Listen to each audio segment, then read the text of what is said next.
I'm Dr. Elaine Kasket. I am a counseling psychologist and also a cyberpsychologist.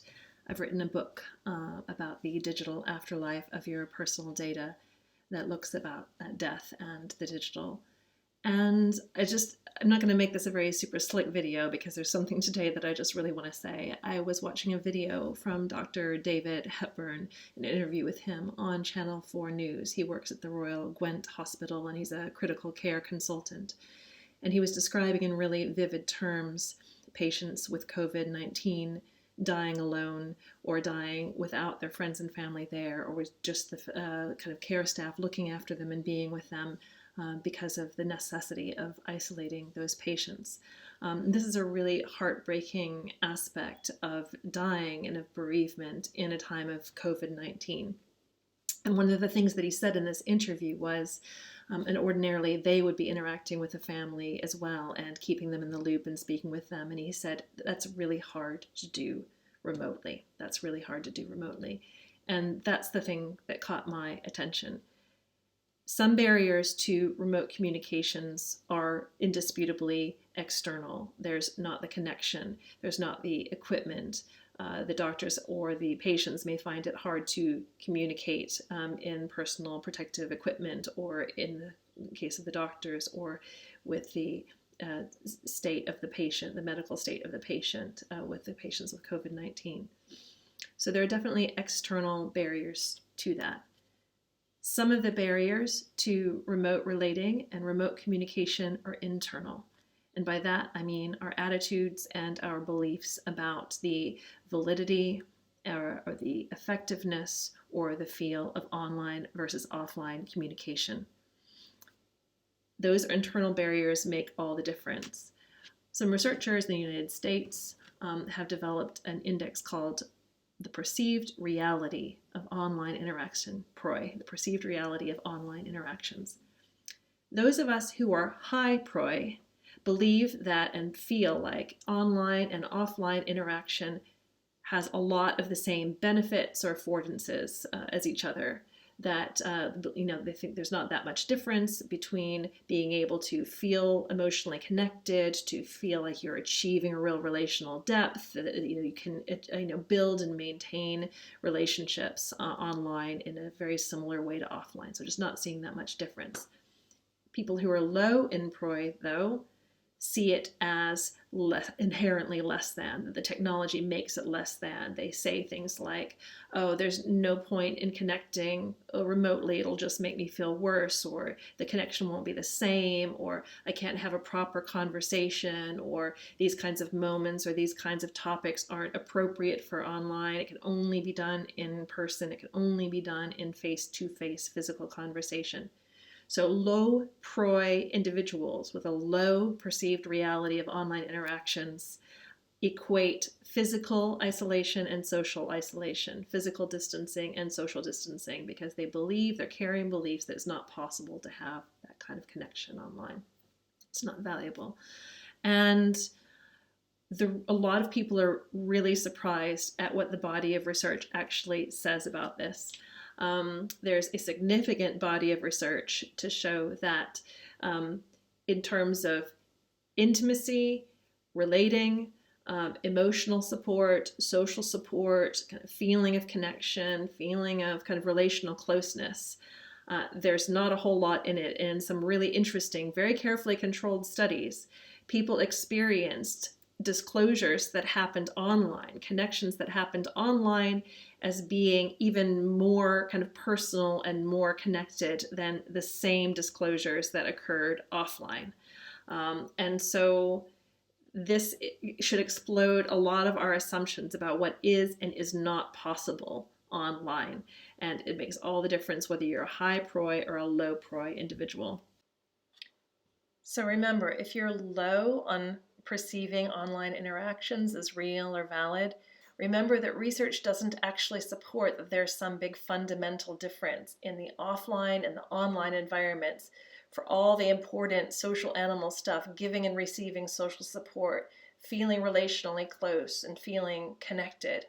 So aside from access to technologies, which is obviously a problem if you don't have those or a barrier, Individual differences in how we think and believe and behave around these technologies are the main things that are going to prevent you from having positive experiences and accessing the benefits of online interaction. And being able to access the benefits of online or remote interactions at a time when we might not have a choice is pretty important. So not just individuals, but society in general, I think, and a lot of our media are kind of inherently technophobically low PROI. They have a low perceived reality of online interaction. There's an idea that it's inferior, and you'll hear a lot of comments that demonstrate that. This is a moment when we don't have a choice.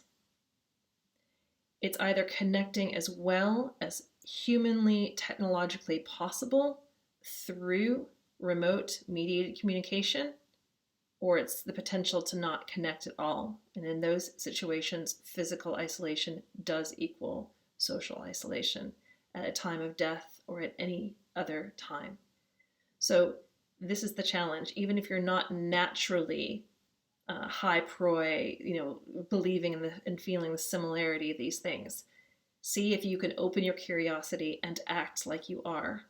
Ask yourself, how can we use the technology available to achieve the best possible feeling of presence that we can, using what we have available to us? We can use technology to be present with dying people. We can use technology to communicate to them anything we might need and want to communicate with them. We can say, I am here. I love you. I forgive you. I remember. I will remember. Goodbye. We can sing to them. We can speak to them. We can share stories. We can be co-present with them virtually by the bedside. If the technology is there, if it can be set up, if we can engage with it willingly and with curiosity, that can happen. That can happen far more than it is happening. So I really invite people to get prepared for and plan for how might we be able to get technology sorted and in the room and facilitated at the point where it's needed. We talk all the time, of course, about personal protective equipment for physicians and all of the medical equipment and the ventilators that we need for patients with COVID-19. What we also need is personal communication equipment so that we can be co-present with people as they are dying, so that physicians can communicate with family and friends who are distant from the person who is in the hospital or who is dying at home, if that is the case. So where there are external barriers, let's be creative about transcending those external barriers and see communication equipment as being essential equipment too. Where there are internal barriers, if you are a person who's low PROI, low perceived reality of online interaction, try to be open to new experience. Suspend your disbelief. Proactively think, even though I feel skeptical, how much can I open my mind to this and be willing to experiment and willing to try? Don't let social isolation and physical isolation be the same. The research shows that online and offline interaction can be extraordinarily similar in giving us some of the most important things that we need from communication and social support. Let's pay attention to what the research says rather than what our prejudices or biases say.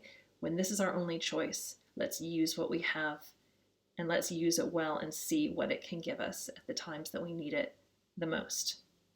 Thanks. This is so important for our experience of dying that here are my challenges, the gauntlets that I'd like to throw down to hospitals and anyone funding them. Can spaces for Zoom or other remote platforms be provided for doctors and all the other healthcare workers that are working so hard to save lives, not just to connect with patients' families, but also to access their own social and psychological support? Can video and audio-enabled personal communication devices be allocated to the spaces where patients are dying? And can this be prioritized as important equipment for this situation? And can sufficient Wi-Fi and connectivity be provided in the facility so that people have the best possible chance at feeling as co-present as possible with their remote loved ones, so that they can hear them clearly, so that they can see them clearly, and vice versa. You can reach me on WRITE at elainekasket.com.